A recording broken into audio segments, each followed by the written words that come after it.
Tá obair na gapal ar bun ag dalta manscoile I tallaght I Mhailliacha Clia. Agus club óige dar bannam na Doirse Oscailte bunathe aici lena cara do dhaoine óga idir 9 mbliana díos agus 2 mbliana 10 díos atá nua halcha go héireann ó thíortha eile agus í a géirí an gaeilge a chur chun cín ina saoil. Tá sim mór ag mise agus Ellen ag oibrú ag obair le páistí agus just bhí man ag smaoineh láháin is bhí me le cé áit bhfuil nachhfuil rud mar seo ar siúil mú le scolanna mar nuair tagann páistí go dtí éireann agus níl an gaeilge agus tú chuirtear díorchas teach a rangíd agus bhí man géirí an droichead sin a laidú idir na páistí atá nua agus na páistí eile. Bíonn sprí agus sugra go mór chun tosaigh sa club óige seo agus réim se lehan imachtaí ar siúil I rinn na huaire chun an gaeilge a chur chun cín I measc na naoine óga.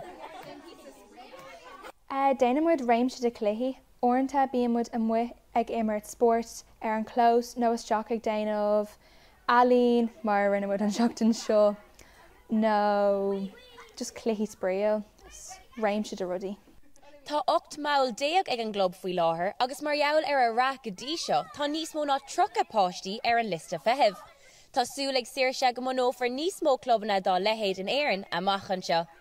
Caitlin Hayes, Nuacht Cúla4, tallaght I Mhailliacha Clia.